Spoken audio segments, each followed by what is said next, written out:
Screen.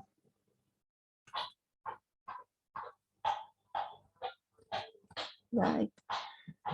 Materi apa sih yang akan kita bahas hari ini? Minggu kemarin kita membahas tentang logaritma natural ya.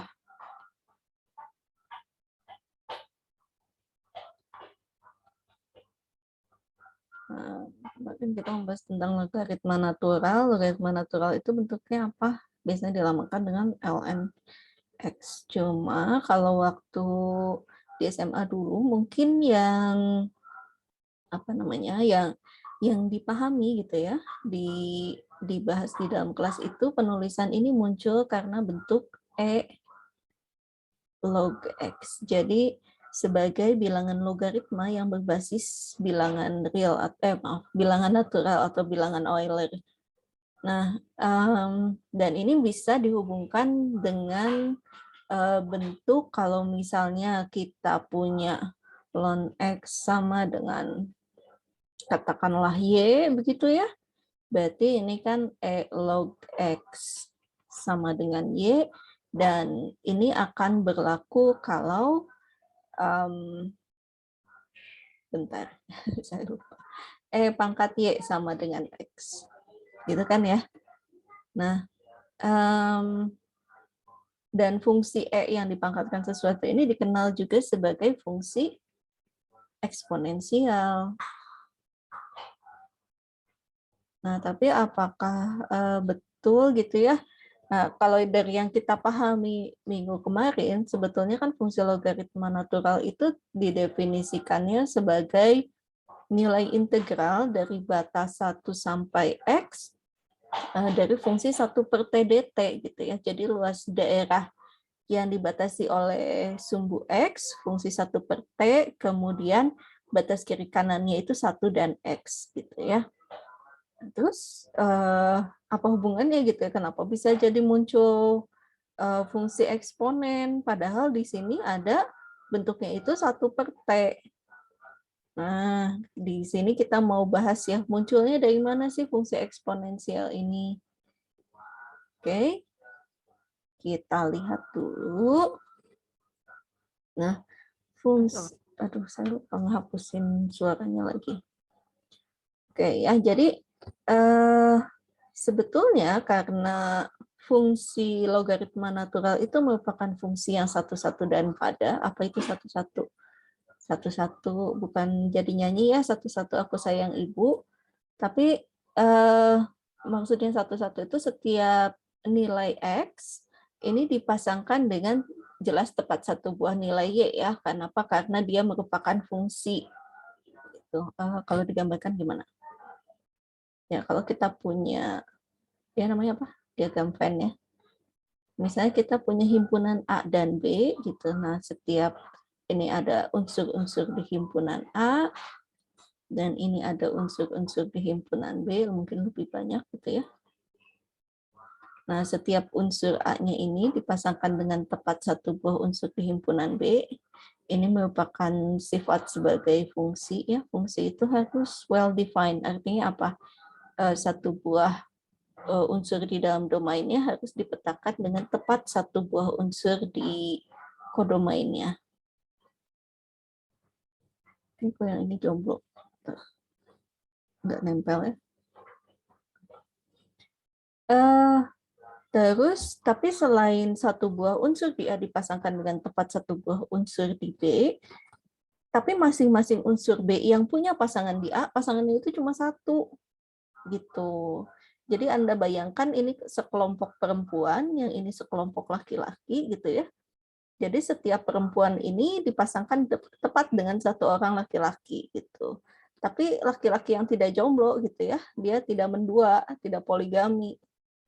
Pasangannya cuma satu aja, dipasangkan dengan tepat satu perempuan. Cuma akibatnya adalah kalau unsur di B-nya lebih banyak dibandingkan dengan unsur di A, ya akan ada yang menjomblo gitu ya, gitu nggak ada pasangannya di A seperti itu. Nah, ini namanya fungsi satu-satu. Kalau berdasarkan grafiknya, kita bisa cek dengan cara membuat garis mendatar. Nanti dia akan memotong grafik kurvanya itu paling banyak di satu titik saja. Gitu ya.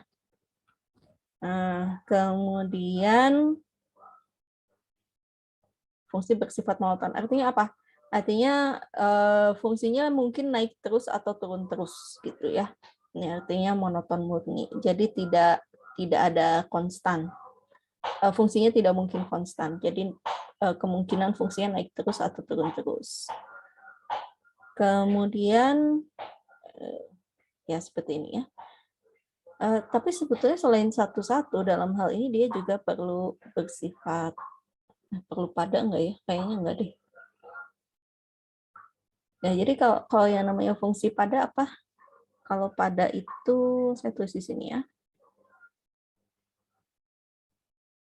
Ya, ada namanya fungsi satu-satu itu. Fungsi satu-satu istilah lainnya apa? Injektif.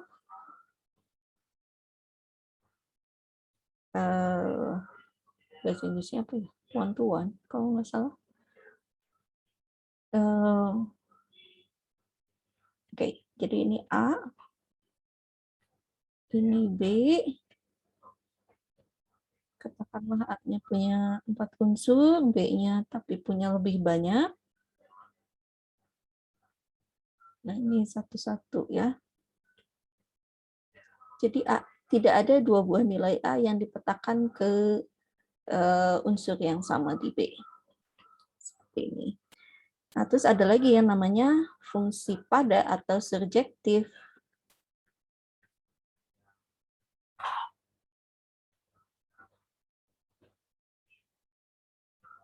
Kalau pada itu apa artinya?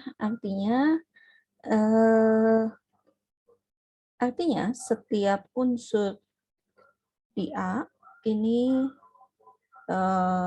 tentu harus punya pasangan di B ya, karena A-nya merupakan domain. Kalau unsur di domain itu pasti harus ada hasil pemetaannya. Nah, cuma setiap unsur di B juga akan punya pasangan. Kebanyakan kita kurangin aja ya. Nah, meskipun mungkin kayak gini. Nah, kelebihan. Nanti ada yang jomblo satu. Oke.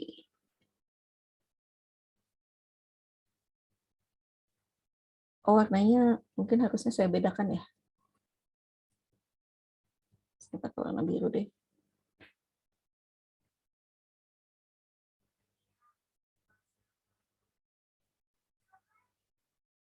Nah, seperti ini. Jadi, kalau fungsi pada itu, selain setiap unsur A-nya punya pasangan di B, tapi setiap unsur di B-nya juga harus punya pasangan di A.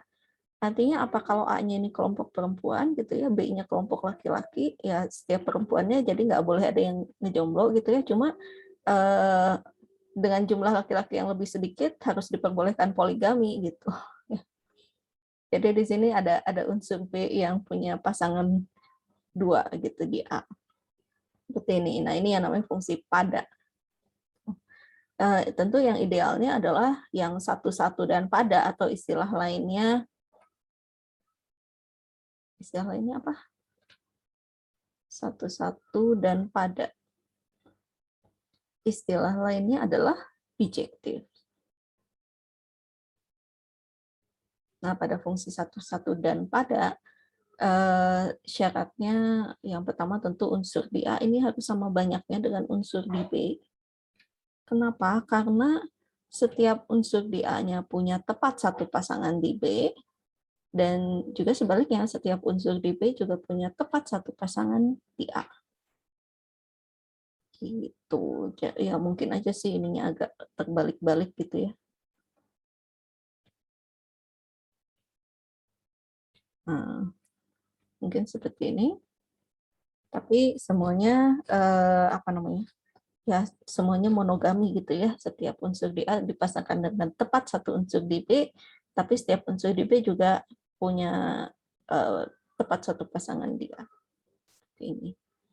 Nah, kalau kita punya fungsi ini gitu ya, jika kita punya yang satu-satu, apalagi satu-satu dan pada, kita dapat menentukan inverse dari fungsinya.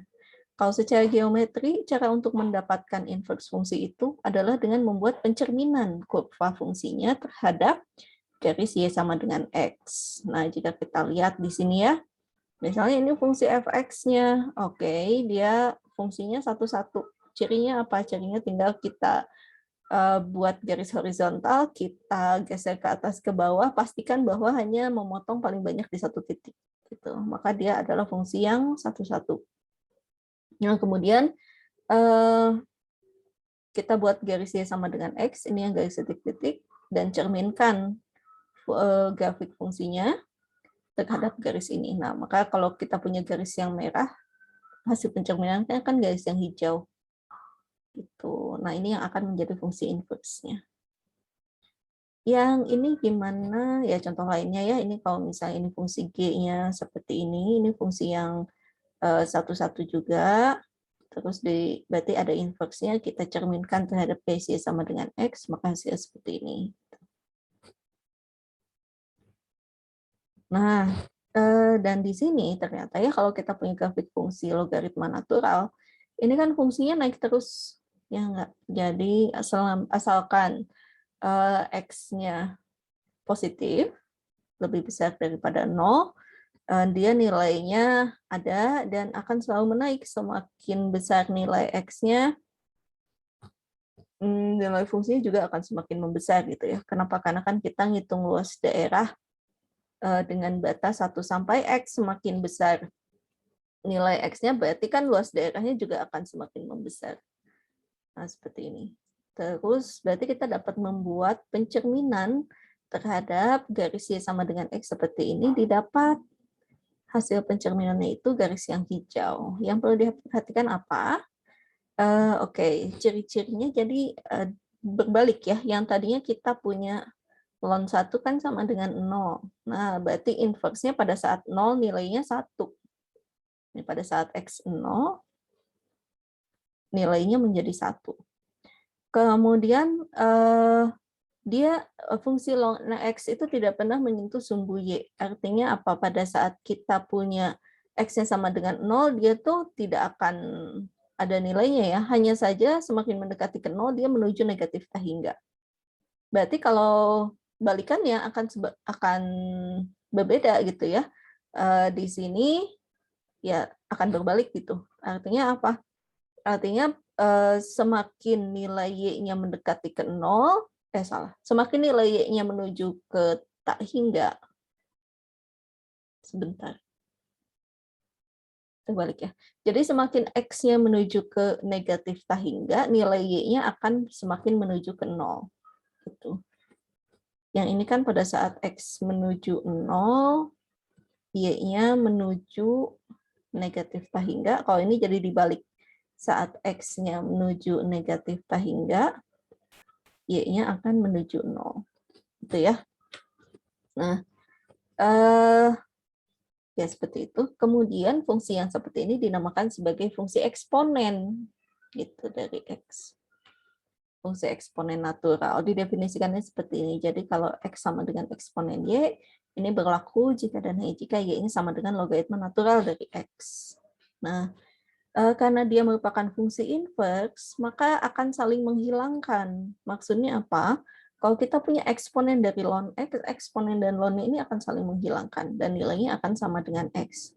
Hanya saja, ini kan dimasukkan ke fungsi logaritma naturalnya dulu. Nah, di sini berarti ada syarat supaya logaritma naturalnya terdefinisi, X-nya ini harus positif. Tapi sebaliknya, kalau misalnya kita punya logaritma natural dari eksponen X. Nah, di sini X-nya boleh bilangan real apapun. Kenapa? Karena kalau kita perhatikan grafiknya ya, nah kita lihat fungsi eksponen ini yang negatif boleh, yang positif apalagi gitu ya. Nah, terus posisinya selalu berada di atas sumbu X. Gitu ya. Tidak pernah menyentuh sumbu X. Betul. Tidak pernah menyentuh sumbu X. Jadi positif terus. Makanya apa? Makanya Makanya kalau misalnya dikenakan ke eksponennya dulu baru dikenakan ke logaritma natural, ini dapat berlaku untuk setiap X yang merupakan bilangan real. Kenapa ya? Karena eksponen X-nya nanti selalu lebih besar daripada 0. Gitu ya. Makanya ln eksponen X selalu bisa dihitung. Tapi sebaliknya berbeda ya. Gitu. Nah, terus waktu mana? Waktu yang ini ya, waktu SMA kan nulisnya kayak gini ya, kalau kita punya E log X sama dengan Y, ini tuh akan berlaku bahwa E pangkat Y sama dengan X. E-nya itu apa? E-nya itu bilangan natural atau bilangan Euler ya. Euler, saya udah pernah nulis ya. Oke, ini bilangan Euler. Nah, bilangan Euler ini adalah suatu bilangan real positif yang tunggal yang memenuhi logaritma natural E sama dengan 1. Nah, tapi yang nemuin bukan Euler ya, Bernoulli. Yang menemukan itu Bernoulli, tapi dikasih namanya Euler. Aduh, bentar. Mati saya pakai.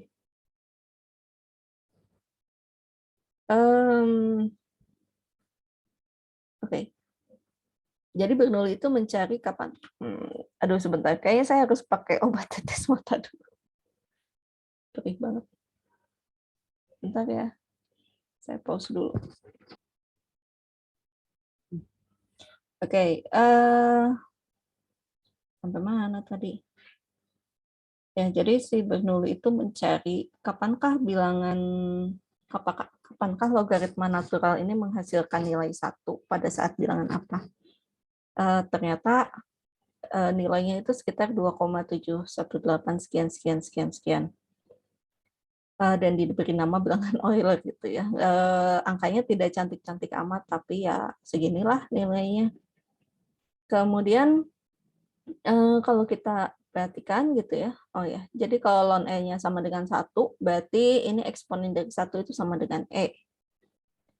Nah, ternyata kalau kita punya sebuah bilangan rasional, E pangkat R, ini kan sama dengan eksponen dari ln E pangkat R ya. Kenapa? Karena ini kan saling menghilangkan gitu sebetulnya. Jadi ini sama aja. Terus kita gunakan sifat bilangan logaritma natural, ini pangkatnya boleh dikeluarkan, itu sebagai pengali dari logaritma naturalnya, sehingga, oh ya, dan ini juga boleh kita keluarkan lagi ke sini. Jadi yang kita dapatkan eksponen dari ln E dikalikan dengan, bentar.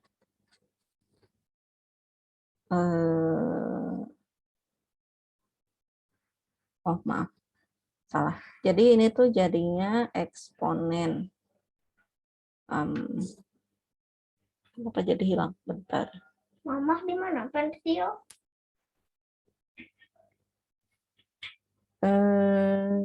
Eksponen logaritma natural dari E. Ln E-nya itu 1 dikalikan, oh ya, ln E-nya ini sama dengan 1 dikalikan R gitu, makanya ini eksponen R kali 1 sama dengan eksponen R.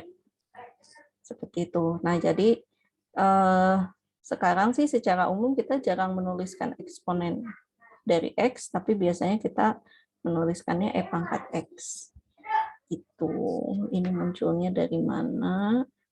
Terus ini sehingga kita punya beberapa sifat fungsi eksponensial karena tadi fungsi eksponen dan logaritma natural itu kan saling menghilangkan ya, maka kita punya sifat seperti ini. Kalau kita punya E pangkat ln X, ini sama dengan X, asalkan X-nya positif. Kemudian logaritma natural dari E pangkat Y ini sama dengan Y. Kenapa? Karena ln sama E-nya sama-sama akan saling menghilangkan. Lebih lanjut, kita juga punya sifat bilangan berpangkat, itu kalau E pangkat A dikalikan E pangkat B, maka ini sama dengan E pangkat A plus B. Dan sebaliknya E pangkat A dibagi E pangkat B sama dengan E pangkat A min B. Artinya apa? Jadi kita bisa menyederhanakan gitu, kalau misalnya kita punya E dikalikan misalnya berapa? Min 3 ln X. Ya. Ini tuh kan berarti sama dengan E pangkat ln X pangkat min 3. E dan ln-nya saling menghilangkan, maka ini sama dengan X pangkat min 3. Atau sebaliknya, ln dari misalnya 1 per E pangkat 3. Gitu. Berarti ini kan sama dengan ln dari E pangkat min 3 gitu ya. Berarti min 3 dari ln E. Min 3. Gitu. Simpel ya. Ini bisa kita sederhanakan dengan bentuk-bentuk seperti ini. Oke, kita coba lihat di soal latihannya dulu.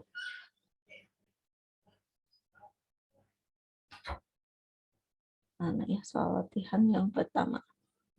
Nah, ini dia kelebihan. Sebentar. Maaf, kelebihan. Nah, ini dia. Nah, jadi kalau misalnya kita punya apa namanya? Ya, misalnya nomor 2, ini kan bisa langsung E dan ln-nya saling menghilangkan, berarti ini sama dengan X kuadrat plus Y kuadrat. Bagaimana dengan yang ini? Oke, yang bentuk akarnya kita buat dalam bentuk pangkat biasa gitu ya. Jadi 2 ln E pangkat setengah. Setengahnya pindahkan ke depan sebagai pengali, jadi 2 kali setengah kali ln E. Di sini apa? 1 ya, karena ln E itu 1, terus 2 kali setengah itu 1 juga. Bagaimana dengan yang nomor 4? Ya, hati-hati untuk yang nomor 4, kita harus pastikan ln-nya itu cuma ada 1 suku gitu ya. Jadi hanya ada ln saja seperti ini. Sisanya dibuat supaya ada di bagian dalam logaritma naturalnya. Maka ini harus kita buat menjadi ln dari E pangkat ln dari X per Y. Nah, baru ini bisa saling dihilangkan hasilnya X per Y. Begitu juga dari yang yang nomor 5 ini ya. Negatifnya kita pindahkan dulu sebagai pangkat dari bagian dalam ln-nya. Ini sama dengan E pangkat ln X kuadrat pangkat min 1 atau E pangkat ln X pangkat min 2. Ini hasil X pangkat min 2. Gitu, simpel ya. Bagaimana dengan nomor 6? Nomor 6, ini kita pindahkan dulu sebagai pengali gitu ke depan. Jadi sama dengan 2 ln X kalikan dengan ln E. Jadi hasilnya apa? 2 ln X. Ya, mau ini pindahkan ke depan, ke dalam lagi boleh ya, jadi ln X kuadrat. Tidak masalah. Seperti itu. Nah, jadi ini hubungan antara logaritma natural dan eksponensial yang saling inverse gitu. Jadi bisa saling menghilangkan. Gunanya buat apa? Ya, kita jadi bisa membuat bentuk fungsi yang lebih sederhana mungkin pada bentuk-bentuk tertentu itu ya. Sampai mana tadi?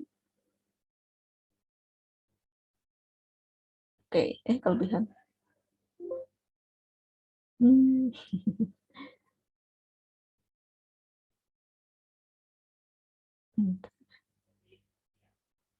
Laptop saya tidak langsung merespon waktu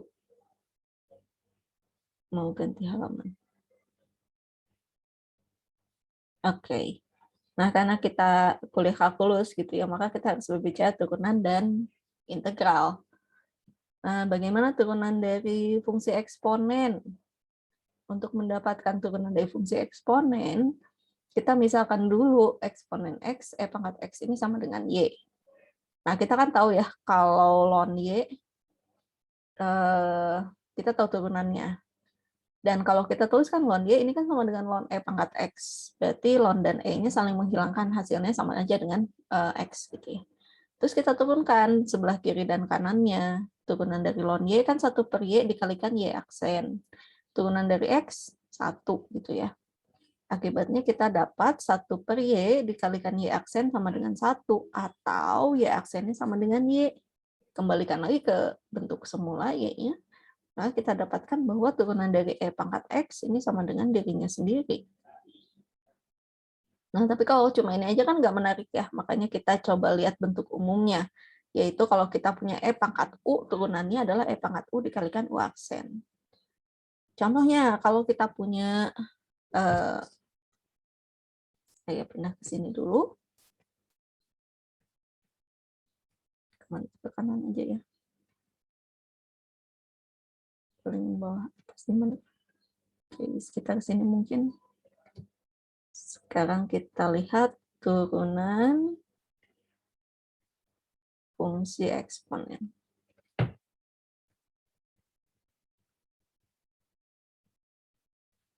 Nah, contohnya,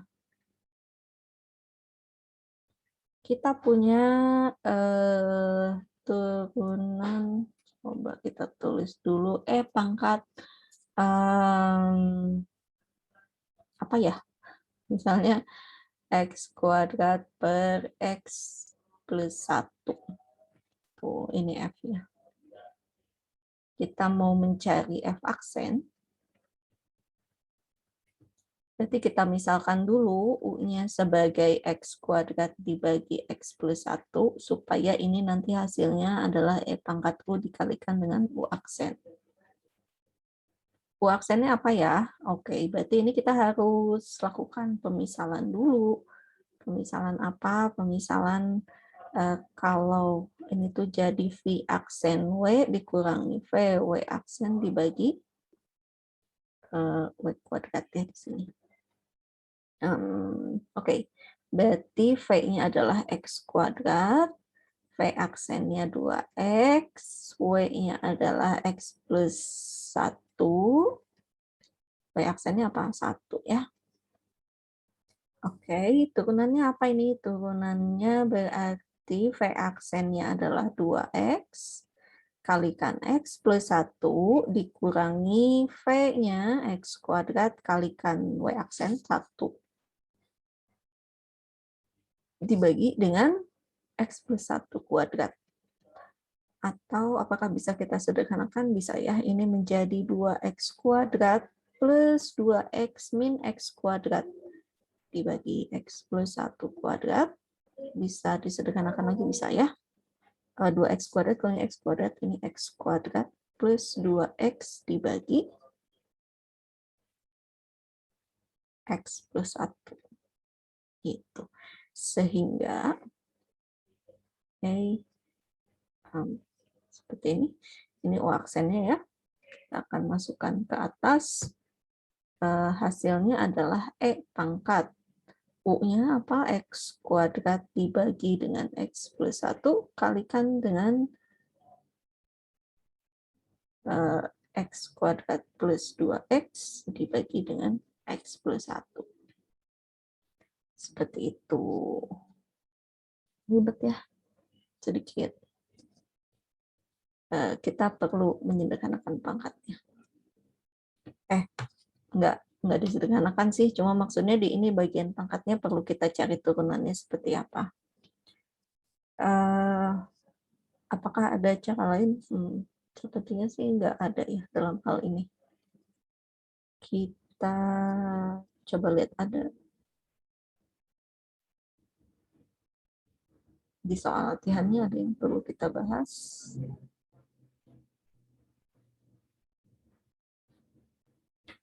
Oke. Yang mana ya yang kira-kira perlu dibahas? Nomor 7, nomor 8 mungkin sama seperti yang tadi sudah saya berikan ya. Contohnya tinggal mengganti U-nya saja sebagai pangkat dari E-nya. Kemudian yang nomor 9 ini bisa kita sederhanakan. Jadi apa coba? E-nya, 2-nya ini kita pindahkan sebagai pangkat dari X. Jadi E pangkat ln X kuadrat. Nah, apakah ini sama dengan X kuadrat? Itu turunannya apa? 2X ya. Jadi jauh lebih sederhana mencari turunannya seperti itu. Bagaimana dengan nomor 10? Kalau nomor 10 berarti kita misalkan U-nya sama dengan X pangkat 3, V-nya adalah E pangkat X, nanti kita cari U aksennya adalah 3X kuadrat, V aksennya tetap E pangkat X, F aksennya kita pakai U aksen V ditambah U V aksen. Cukup simpel mungkin ya. Bagaimana dengan yang ini? Nah, untuk nomor 11 kayaknya sih kalau kita otak-atik dulu menjadi apa namanya, dibuat jadi ln X terus dipangkatkan lagi dengan X pangkat 3, ini jadinya malahan ribet ya. Kenapa? Karena nanti hasilnya jadi X pangkat 3. Nah, ya nomor 11 ini nanti kalau mau pakai cara seperti ini, ada pembahasannya sih, harus pakai rumus ini. Ini yang mana? Yang ini. Nanti, tapi kita bahas belakangan ya. Sepertinya sih akan lebih sederhana kalau kita selesaikan dengan cara yang standar. Gitu. Kita misalkan U-nya sebagai X pangkat 3 ln X. Terus nanti pakai sifat perkalian pada turunan. Nah, kalau yang F ini baru bisa kita sederhanakan. Kenapa? Karena ini kan ada bentuk perkalian ya di bagian dalam logaritma naturalnya, sehingga ini bisa kita pisahkan menjadi ln 3X ditambah dengan ln E pangkat min X. Gitu. Baru ini nanti dimisalkan U-nya adalah 3X dan V-nya adalah E pangkat min X. Sehingga F aksennya adalah 1 per U dikalikan U aksen ditambah 1 per V dikalikan dengan V aksen. Gitu, kayaknya jauh lebih sederhana mungkin ya daripada kita ya sebetulnya mau pakai bagian dalamnya sebagai U, terus nanti pakai sifat perkalian pada turunan juga boleh. Jadi bisa diselesaikan dengan 2 cara untuk nomor 12 dan nomor 11 juga. Gitu. Oke ya, silahkan dilanjutkan sendiri. Ini sudah diberikan petunjuk-petunjuknya ya. Nah, sesudah berbicara turunan, sekarang kita mau bicara integralnya atau anti turunannya ya. Mana?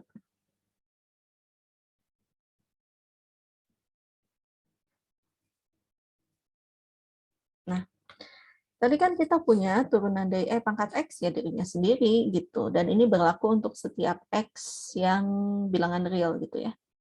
Nah, makanya anti turunannya bisa dengan mudah kita dapatkan, tinggal kita balik aja. Ya, anti turunan dari pangkat X ya dirinya sendiri, pangkat X plus C tapinya ya.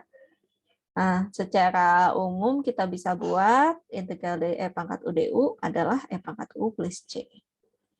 Oke, kita coba buat contohnya juga.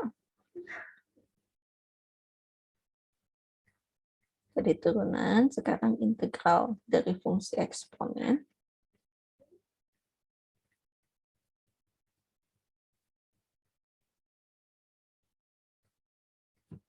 Nah, contohnya, misalnya kita punya fx adalah, biar seru ya, cos x dikalikan pangkat sin x. Kita akan cari integral dari fx dx. Berarti ini sama dengan integral dari cos x kalikan pangkat sin x. Oke, jadi dx-nya ketinggalan. Maaf, foto save dulu. Nah, kalau kita menemukan bentuk ada pangkat sesuatu, gitu, tapi cuma sendirian aja, maka kita pilih yang menjadi U-nya itu adalah pangkat dari E-nya, yaitu sin X. Gitu ya, DU-nya apa? DU-nya berarti cos X. dx. Kemudian, udah ya, ini udah ada pasangannya semua. Sehingga ini menjadi integral dari pangkat UDU. Hasilnya apa? Dirinya sendiri. Cuma ditambah C, kembalikan ke variabel semula, ini menjadi pangkat sin X. Plus C. Udah, simpel ya. Yang perlu berhati-hati mungkin kalau kita punya apa? Oke, kita kembali lagi lihat soal latihannya ya. Mana? Nah, ini dia. Yang mana yang menarik? Misalnya nomor 16 dulu ya. Coba kita lihat. Oke. Ini latihan nomor 16. Kita mencari integral dari E pangkat 3 per X dibagi dengan X kuadrat. 3 per X dibagi dengan X kuadrat dx. Kembali lagi, kalau kita hanya menemukan satu buah E, pilih bagian pangkat dari E-nya sebagai U. Tuh. Jadi U-nya yang sebaiknya kita pilih adalah 3 per X. Atau ini apa sih? Ini kan 3 dikalikan X pangkat min 1 ya. DU-nya apa? DU-nya berarti 3 dikalikan dengan turunan dari X pangkat min 1, yaitu min 1 kalikan E pangkat min 2. Ya, pangkatnya kita kurangi 1. dx. Berarti apa? DU-nya adalah min 3 E pangkat min 2. Bentar, kenapa jadi E pangkat min 2? X ya harusnya.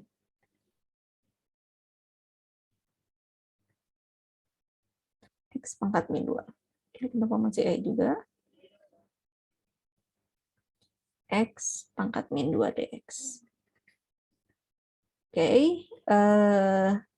Berarti kan ini kita tuliskan dulu sebagai 1 per X kuadrat dx. Ya. Nah, cuma kan yang ini adanya 1 saja X kuadrat dx, nggak ada min 3-nya, berarti kita kalikan min 1 per 3 di sini. Oke. Kita substitusikan menjadi E pangkat U kali min 1 per 3 du. Min 1 per 3-nya kita keluarkan saja. Gitu ya, jadi ini min 1 per 3, integral dari E pangkat U ada darinya sendiri, plus C. Atau min 1 per 3 E pangkat 3 per X plus C. Gitu ya. Nah, tapi berbeda kalau kita punya seperti soal latihan nomor 15. Bentar, ini teh kemana? Ya udah, saya lanjutkan ke bawah ya. Nah, jadi kalau di sini kan muncul E-nya ini cuma ada 1 ya, dan dia bentuknya sebagai eksponen E yang dipangkatkan. Tapi sekarang kita coba latihan nomor 15.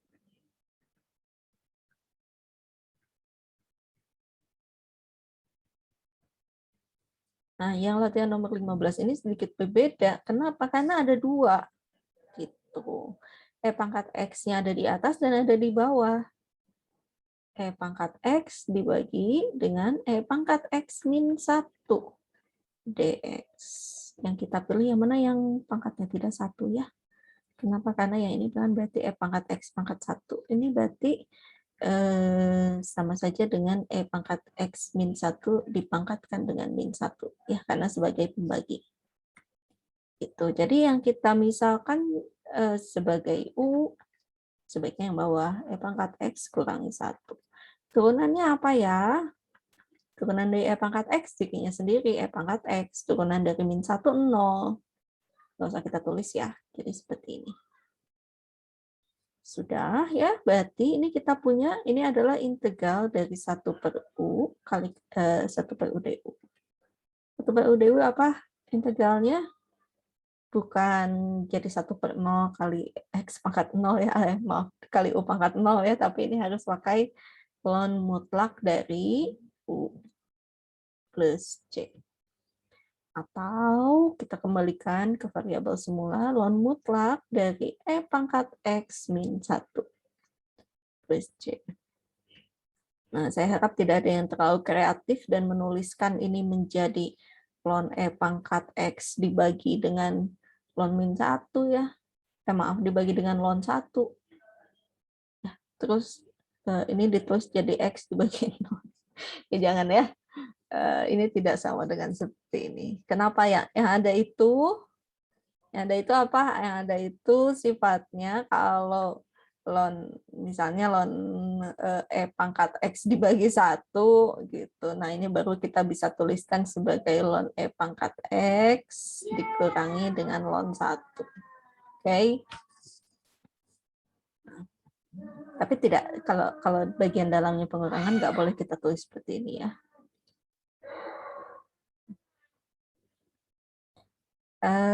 Ya, seperti itu. Jadi perhatikan bentuk fungsinya, apakah eksponennya hanya ada satu seperti yang nomor 16 atau ada dua seperti nomor 15. Ini yang nanti akan menentukan apa yang sebaiknya kita pilih untuk dimisalkan.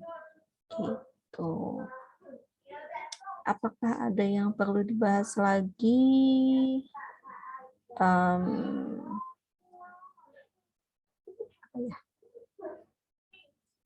Kita coba lihat nomor berapa.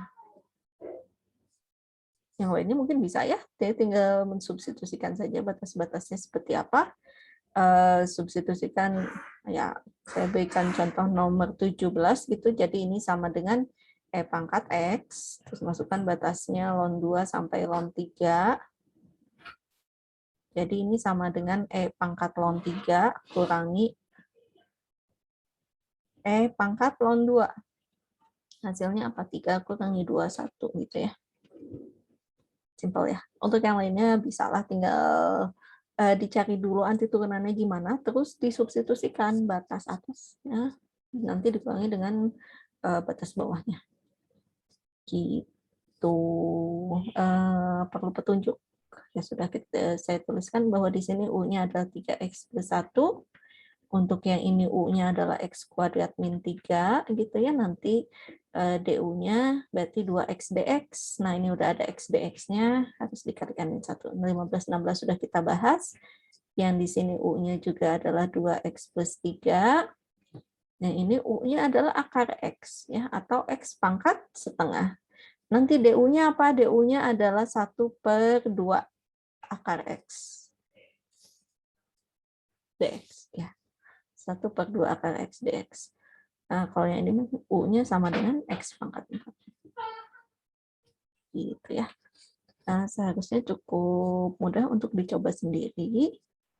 Sekarang, ada yang mau ditanyakan dulu nggak sampai sini?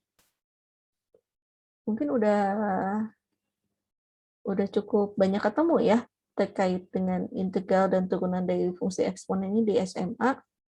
Jadi di sini kita untuk perhitungannya sih lebih banyak mengulang aja. Ada pertanyaan? Ibu boleh minta ulang yang turunan nggak? Turunan fungsi eksponen? Ya. Ya. Oke, kira-kira yang mana nih yang perlu diulang, Pena? Yang contohnya yang pertama, Ibu. Contoh yang pertama teh yang di sini. Ya. Oke. Nah, di sini kita ini mah integral. Maaf. Nah, jadi di sini kita punya fungsinya kan pangkat X kuadrat dibagi X plus 1. Jadi ini tuh keseluruhan dari pangkatnya ya. Nah, terus gimana? Nah, sebetulnya sih kalau ini kita cari turunannya gitu ya, kan harus pakai bentuk ini nih, yang kalau kita punya U per V aksen, ini kan U aksen V dikurangi U V aksen dibagi dengan V kuadrat gitu. Cuma di sini huruf U-nya udah dipakai buat keseluruhan bentuk ini. Atau kalau bingung kita kasih nama yang berbeda saja ya. Sebut saja ini bukan U tapi kita sebut saja ini sebagai W.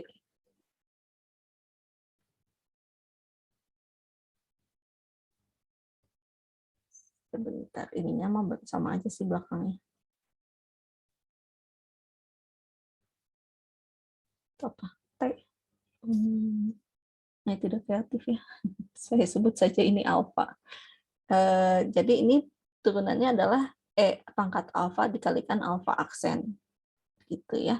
Nah, kan alfanya bentuknya kayak gini. Berarti untuk mencari alfa aksen, Ini bisa kita misalkan bagian atasnya sebagai U, bagian bawahnya sebagai V. Nah, kalau U-nya adalah X kuadrat, berarti U aksennya kan 2X. Kalau V-nya adalah X plus 1, berarti V aksennya turunan ini kan 1 ya, 1 tambah 0, 1. Akibatnya alfa aksennya nanti akan mengikuti bentuk ini. Ini kan sama dengan U per V aksen. Jadi bentuknya adalah U aksen V dikurangi U V aksen dibagi dengan V kuadrat. Gitu. Nah ini kan ini U aksennya 2X. Maaf, ini U aksennya 2X. Ini V-nya X plus 1. Ini U-nya X kuadrat dan ini V aksennya 1 gitu ya, atau dan ini bawahnya kan V kuadrat. Gitu. Selanjutnya gimana? Ya ini bisa kita jabarkan dulu biar bentuknya lebih sederhana. 2X dikalikan X jadi 2X kuadrat ditambah dengan 2X kali 1, 2X. Yang ini 1 kalikan X kuadrat ya X kuadrat gitu ya. Nah, ini bisa kita kurangi 2X kuadrat dengan X kuadrat, hasilnya jadi X kuadrat. Plus 2X-nya tetap. Oh, bawahnya saya ketinggalan kuadratnya ya.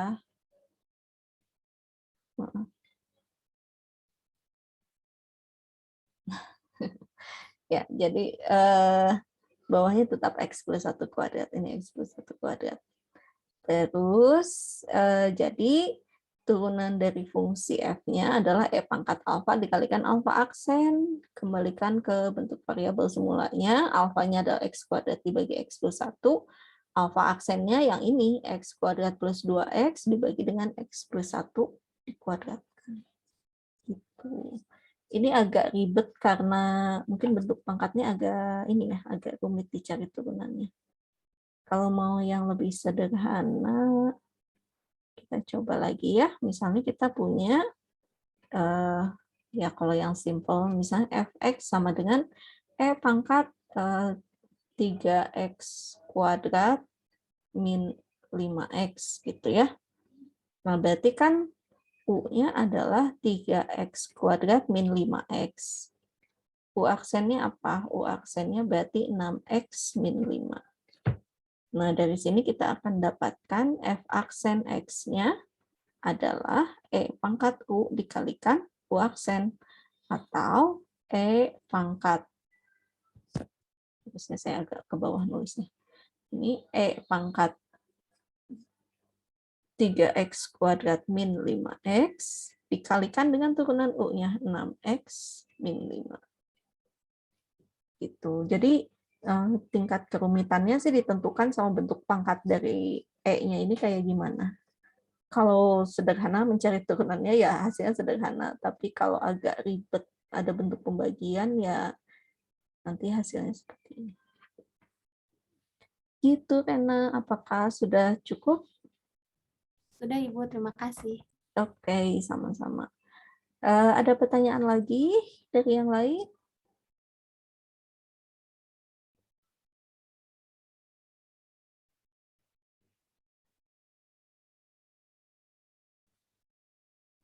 Baik, kalau tidak ada, nah selain fungsi logaritma natural dan eksponensial dari hubungan kedua fungsi tersebut, kita juga bisa mendapatkan turunan dan integral dari beberapa fungsi lain yang berkaitan dengan logaritma dan bilangan berpangkat, gitu ya. Sebagai contohnya, di sini kita punya, ini ya, ini udah. Ya kalau ini contoh tadi mencari turunan E pangkat U, tapi U-nya simpel banget ya, min 4X. Turunannya jadi min 4DX gitu. Maaf, ini mau mencari integral. Salah saya. Tapi ini fungsinya cukup sederhana, mungkin bisa dibaca sendiri ya. Yang turunannya apa ini? Oh, ya. Nah, saya lupa. Mungkin saya perlu bahas ini dulu ya. Ini turunan dari fungsi E pangkat X kuadrat ln X. Jadi itu mirip dengan soal latihan nomor itu apa tadi mencari turunannya. Kalau ini kan karena melihat ada E dipangkatkan dengan logaritma, mungkin kecenderungannya jadi pengen diubah, nggak jadi bentuk E pangkat ln X, terus X-nya X kuadratnya sebagai pangkat dari ini gitu ya. Cuma nanti kan hasilnya jadi X pangkat 2 gitu. Ini gimana mencari turunannya mungkin agak repot ya. Nggak bisa kita misalkan U-nya sebagai X kuadrat, terus turunan dari X pangkat U jadi U dikalikan X pangkat U-1 itu nggak bisa gitu ya. Ya ini kalau mencari turunannya nggak boleh dituliskan sebagai apa namanya, X dipangkatkan X kuadrat min 1 terus dikalikan turunan dari X kuadratnya gitu ya. Salah, dibalik ya. Kalau turunannya berarti X kuadrat dikalikan. Nah ini nggak boleh kayak gini gitu. Kenapa? Karena aturan pangkat itu berlaku kalau pangkatnya apa namanya?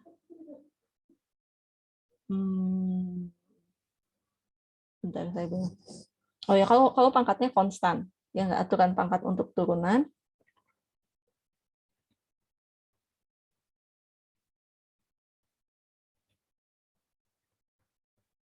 aturan pangkat pada turunan itu bentuknya turunan dari X pangkat R ini sama dengan R dikalikan X pangkat R min 1 gitu. Nah di sini R-nya harus bilangan real, nggak boleh berupa fungsi seperti ini gitu ya. Jadi nggak boleh kita punya turunan dari X pangkat U. Nah ini tuh nggak bisa kita cari gitu. Jadi kalau misalnya kita mau ubah kayak gini tuh ini malahan jadi menyulitkan kita gitu ya. Sehingga apa boleh buat kalau kita menemukan bentuk yang seperti ini mah kita misalkan dulu U-nya sebagai X kuadrat ln X gitu. Atau mau kayak tadi ya kita pakai alfa. Kenapa? Supaya nanti E pangkat alfa turunannya adalah E pangkat alfa dikalikan alfa aksen gitu. Jadi kalau kita misalkan U-nya adalah X kuadrat, V-nya adalah ln X, kita akan dapatkan U aksennya adalah 2X, V aksennya 1/X. Gitu. Nanti kita akan dapatkan alfa aksennya adalah U aksen V ditambah UV aksen. Atau ini sama dengan 2X ln X ditambah dengan X kuadrat kali 1/X. Atau 2X ln X ditambah dengan X gitu. Terus tinggal kita substitusi aja ke sini E pangkat alfa dikalikan alfa aksennya berarti E pangkat X kuadrat ln X kalikan dengan turunannya 2X ln X tambah dengan X gitu ya, samakan hasilnya gitu. Ya seperti ini. Tapi apakah kita bisa mencari turunan dari X dipangkatkan dengan sesuatu? Bisa gitu ya. Nanti kita lihat. Nah, itu akan kita dapatkan dari hubungan antara eksponensial dan logaritma natural. Ada beberapa fungsi yang jadi bisa kita cari turunan dan integralnya. Pertama, bentuk A pangkat X. Gitu. Jadi, kalau sebelumnya kan yang kita bisa cari itu kita punya turunan dari misalnya X pangkat 10, ini kita bisa cari ya.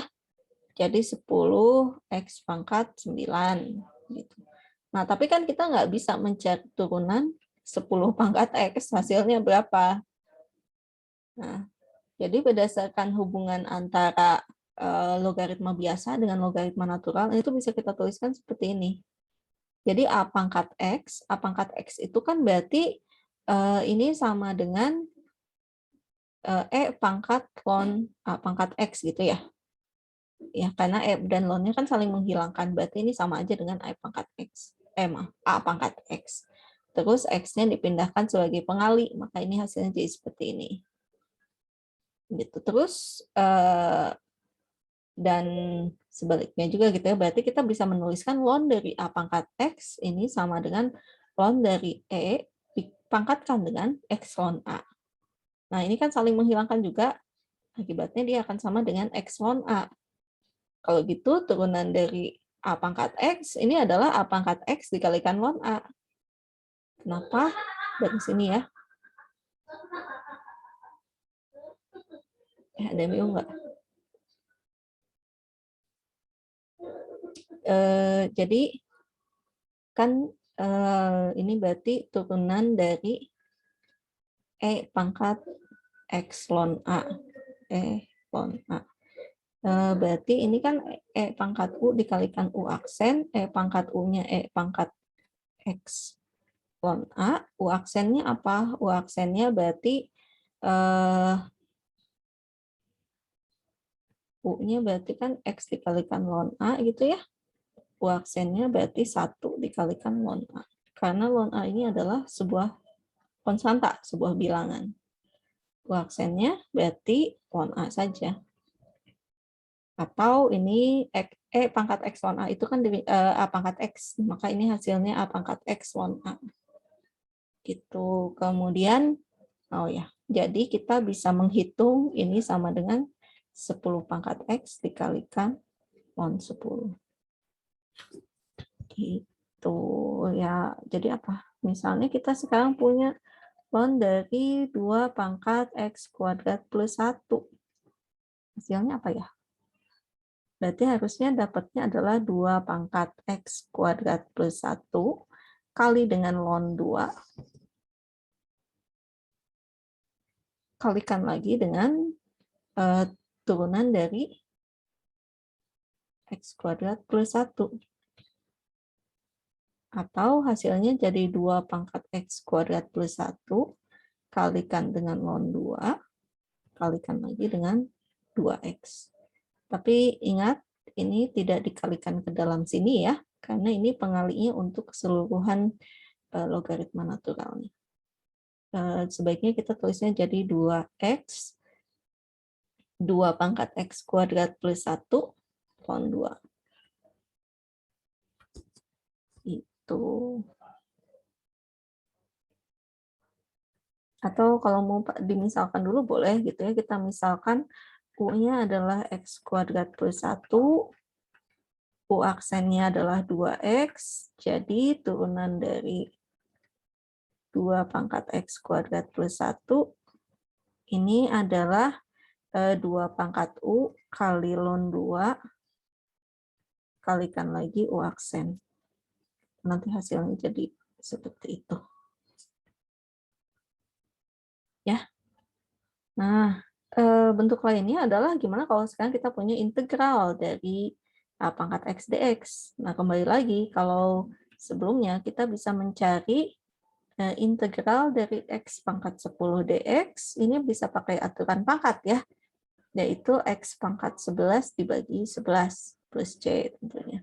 Jadi bagaimana dengan integral 10 pangkat X dx? Oke, dari sini kita punya ternyata hasilnya adalah 1 dibagi ln A dikalikan A aksen. Dari mana munculnya? Dari sini lagi ya. Tuh. Boleh diotak-atik sendiri. Nanti tinggal disubstitusikan aja ini menjadi integral dari E pangkat X ln A. X ln A-nya sebagai U. Nanti DU-nya apa? DU-nya harusnya jadi 1 per ln A dx. Gitu ya. Sehingga antiturunan dari A pangkat X dx ini adalah 1 per ln A dikalikan dengan AX plus C. Nah, cuma dari rumus itu kita bisa dapatkan antiturunan dari 10 pangkat X dx. Ini adalah 1 dibagi ln 10 kalikan 10 pangkat X plus C. Gitu. Mirip dengan antiturunan dari fungsi eksponen ya. Jadi pangkat X-nya tetap, kalau di sini 10 pangkat X-nya tetap, hanya saja dibagi dengan logaritma naturalnya. Seperti itu. Nah, terus lebih jauh lagi, kita juga bisa mencari turunan dari fungsi logaritma dengan basis bilangan yang berbeda. Itu.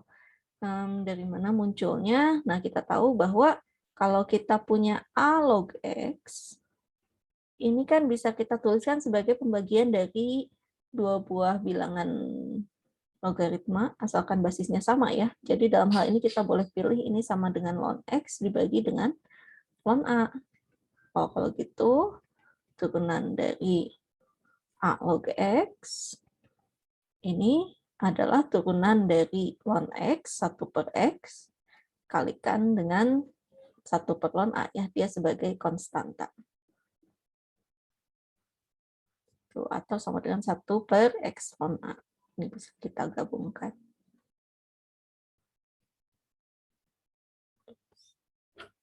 Gitu. Jadi gimana misalnya kita salah. Misalnya kita mau menghitung turunan dari 4 log X. Ya. Ini mau diotak-atik dulu menjadi waktu SMA kan suka ada ini ya pelajaran untuk menyederhanakan bentuk apa namanya logaritma. Ini dibuat jadi 2/2, jadi ini setengah dari 2 log X ya, bebas itu mah ya. Tapi tidak apa-apa, kita tetap bisa menuliskan ini sebagai 1/X dikalikan dengan 1/4 gitu. Ya, atau 1/X/4. Oke. Ya, sebetulnya bentuk ini biasanya tidak saya keluarkan di ujian sih. Cuma perlu tahu aja ya seperti apa turunan dan anti turunan yang berhubungan dengan fungsi-fungsi ini.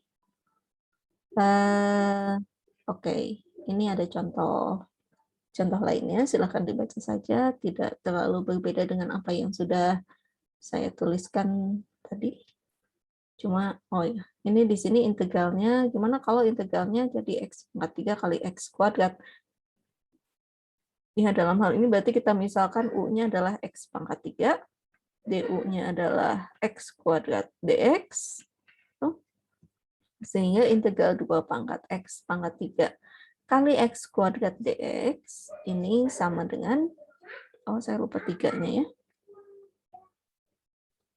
jadi 1/3 DU sama dengan X kuadrat DX. Oke, jadi ini menjadi integral dari 2/U kali 1/3 DU. Atau 1/3 integral 2/U DU. Ini menjadi 1/3 dari 2/U dibagi dengan ln 2 plus J. Atau 2/X/3 dibagi dengan 3 ln 2. Gitu. Mau ditulis begini boleh, mau ditulis seperti di atasnya boleh. Satu lagi. Nah, ini yang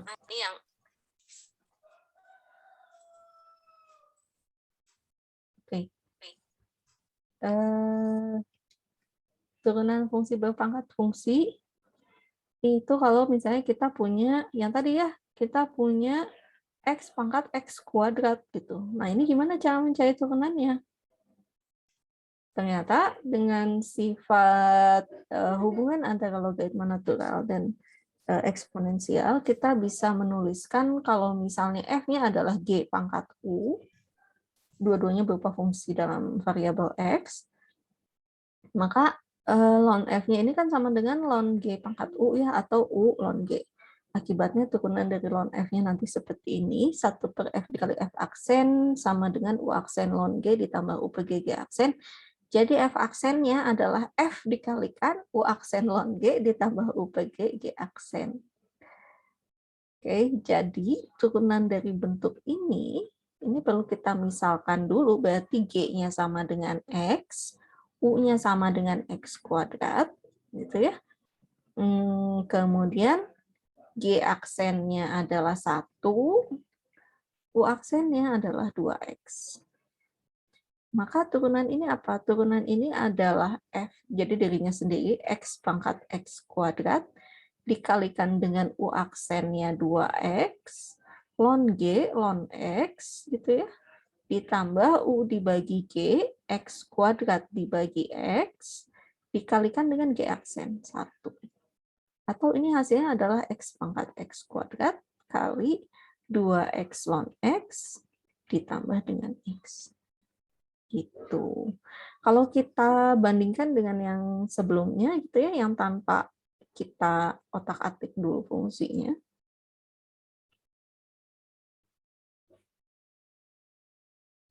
Mana ya? Nah, belakangnya sih mirip, jadi 2x ln x ditambah x. Cuma depannya kan tadi diubah menjadi x pangkat x kuadrat ya. Nah, x pangkat x kuadrat itu sama dengan e pangkat x kuadrat ln x. Jadi hasilnya sama, mau pakai cara yang ini ataupun pakai rumus yang tadi.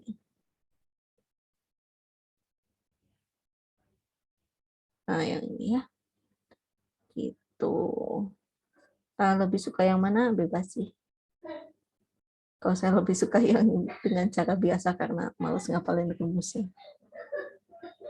Nah, ini kalau kita lihat nih ada contohnya lagi. Jadi G-nya adalah X kuadrat plus 1, U-nya adalah sin X. Itu berarti G aksennya adalah 2X, U aksennya adalah cos X. Nah, maka F aksennya nanti adalah F kalikan U aksen ln G ditambah U per G dikalikan dengan G aksen ya. F-nya adalah ini sendiri, X kuadrat plus 1 pangkat sin X, kalikan dengan U aksennya adalah cos X, kali ln dari G, X kuadrat plus 1, ditambah dengan apa ya? Ditambah dengan ya ini, U-nya sin X, dibagi dengan G, X kuadrat plus 1, kalikan G aksen 2X. Gitu. Ribet ya? Enggak juga. Ya, tinggal masalah mengingat-ingat rumusnya aja sih kalau ini. Tapi kalau misalnya nggak ingat rumusnya gimana? Ya silakan diubah aja gitu. Yang tadinya X kuadrat plus 1 pangkat sin X, ini kan sama dengan ini kita bisa buat sebagai E pangkat sin X kali ln X kuadrat plus 1. Gitu. Ya, saya lebih suka mencari turunannya pakai yang ini sih. Kenapa? Karena ini tinggal dimisalkan aja. Ini berarti ini U-nya, ini V-nya, nanti turunannya berarti E pangkat ini dikalikan dengan U aksen V ditambah UV aksen. Ya kembali, ini tergantung selera ya, mau menurunkan pakai rumus ini atau mau pakai yang E pangkat U dikalikan U aksen gitu. Ya, sampai sini ada yang mau ditanyakan? Kembali biasanya bentuk ini nggak saya keluarin di ujian sih, tapi ya mungkin perlu suatu saat diperlukan gitu ya. Misalnya ketemu di StatMat atau apa.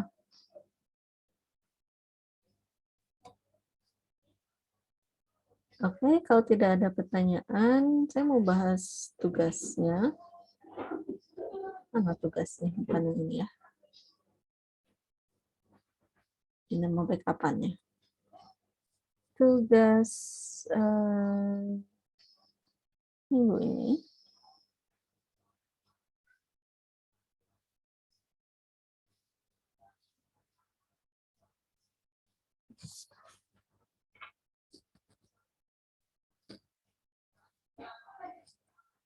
Tugas minggu ini. Kok nggak mau dibuka?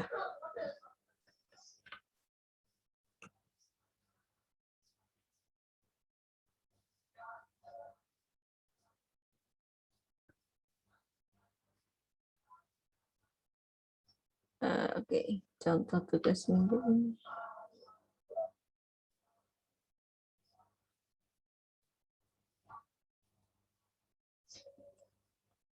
Kenapa ini naik turun?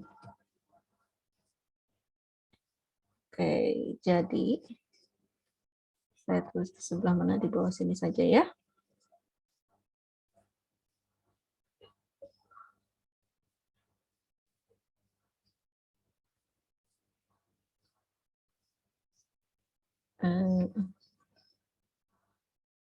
Foto setnya.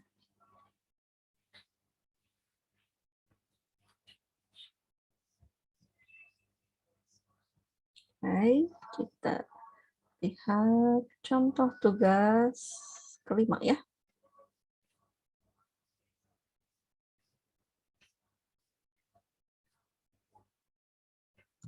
Nah, contoh tugas 5 diminta mencari integral dari ln n plus 1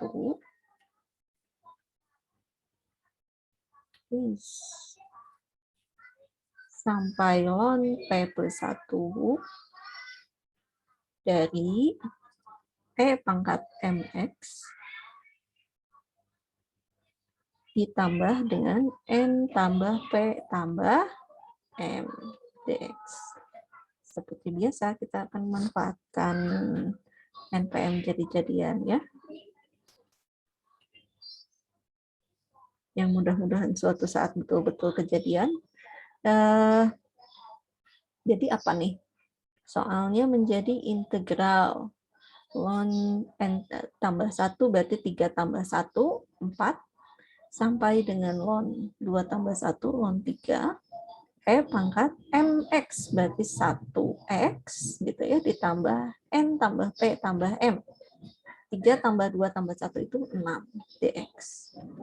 Ya, berarti dalam hal ini kita pilih u-nya adalah x plus 6. Kenapa? Supaya du-nya menjadi turunan x itu 1 ya, 1 dx dong. Turunan dari 6 kan 0. Nah, tapi ingat bahwa ini adalah bentuk integral tentu. Dan pada saat kita melakukan pemisalan, maka batasnya juga harus ikut berubah. Kecuali kalau mau cari anti turunannya dulu boleh ya. Baru nanti disubstitusikan ke dalam anti turunannya.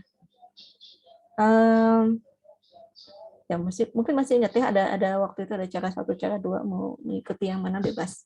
Di sini saya mau mensubstitusikan batasnya saja. Jadi pada saat X-nya sama dengan ln 4, berarti U-nya adalah X. Maaf. Ln 4 plus 6. Tolong diemutan bahwa ini jangan ada yang kreatif menuliskan ini sebagai ln 10 ya. Kemudian pada saat X-nya ln 4, U-nya berarti ln 3 tambah 6. Gitu. Oke, sehingga ini menjadi integral dari ln 4 tambah 6, ln 3 tambah 6, E pangkat U DU. Hasilnya kan dirinya sendiri ya, E pangkat U, masukkan batasnya, ln 4 tambah 6, dan ln 3 tambah 6.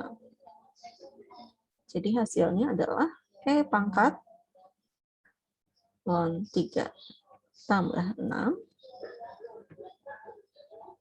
sebentar, dikurangi dengan E pangkat ln 3 tambah 6. Nah, bagi yang getek, ini kan ada ln-nya, ada E-nya ya, boleh nggak langsung dicoret? Hati-hati ya, di sini tidak boleh langsung mencoret, jadi hasilnya 3 tambah 6 terus 9. Kok ini 3 tambah 6 dua-duanya? Dan 3 tambah 6 hasil 4 tambah 6 hasilnya jadi 10. Jadi hasilnya bukan jadi 9 kurangi 10 sama dengan min 1 ya.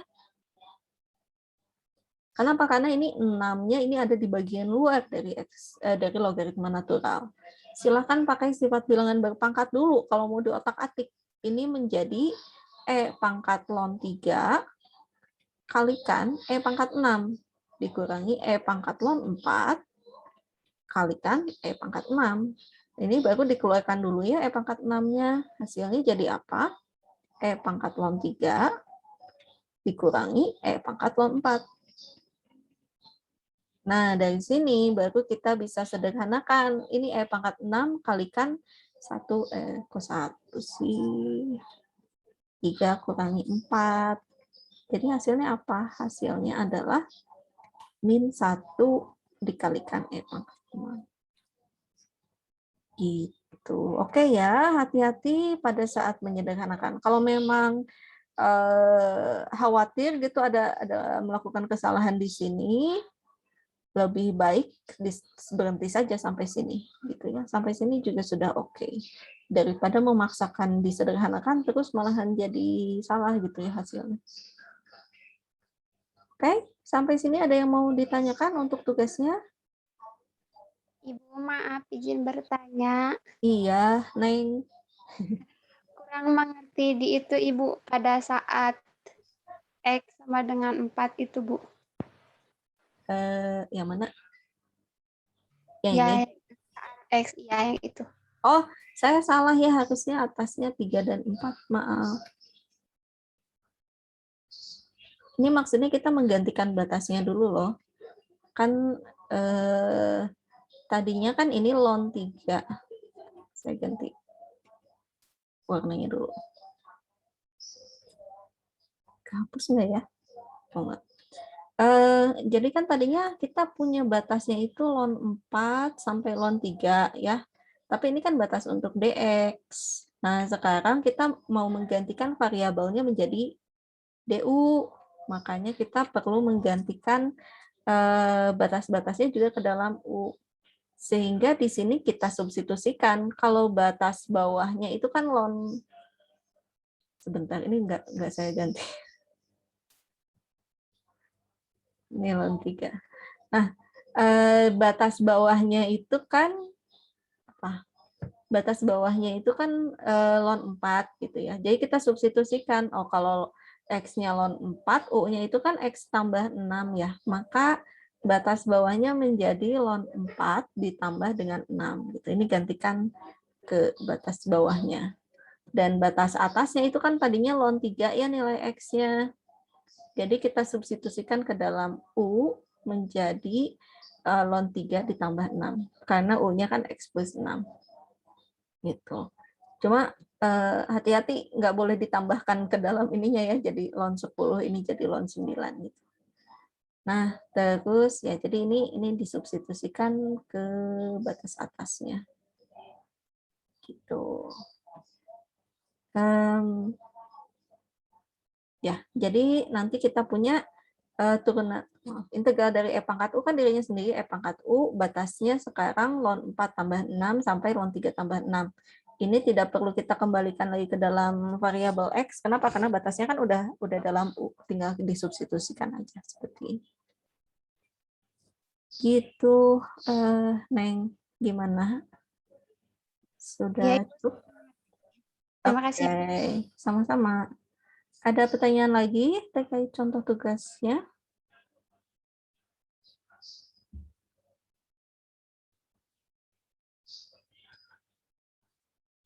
Ya, baik. Kalau tidak ada, silakan dicoba dengan menggunakan NPM masing-masing ya, dan NPM temannya. Kita akan bertemu lagi minggu depan, insya Allah. Kita akan lanjutkan materi minggu depan itu dengan aplikasi dari fungsi logaritma dan eksponensial. Nah, fungsi logaritma dan eksponensial ini berhubungan erat dengan solusi dari persamaan diferensial terpisah, gitu ya. Persamaan diferensial terpisah itu apa? Jadi ya nanti kita lihat ya minggu depan. Tapi persamaan diferensial terpisah ini merupakan persamaan diferensial yang banyak dipakai khususnya dalam masalah pertumbuhan populasi gitu. Pertumbuhan populasi manusia, populasi bakteri, populasi hewan, tumbuhan dan lain-lain gitu. Tentu dengan kalau bentuk sederhananya dengan banyak asumsi gitu ya. Nah, lebih jauh lagi bukan hanya pertumbuhan populasi gitu ya, ini bisa dipakai juga dalam kimia misalnya terkait peluruhan radioaktif, kemudian di dalam ekonomi ini berkaitan dengan bunga majemuk, apalagi ya, kurang lebih seperti itu. Nah, ya, cuman nanti hasil dari solusinya ini akan berkaitan erat dengan fungsi logaritma dan eksponensial. Ya, baik. Mungkin seperti itu dulu pertemuan kita hari ini. Saya akhiri. Sekian, wassalamualaikum warahmatullahi wabarakatuh. Waalaikumsalam. Waalaikumsalam warahmatullahi wabarakatuh. Ya, saya Waalaikumsalam.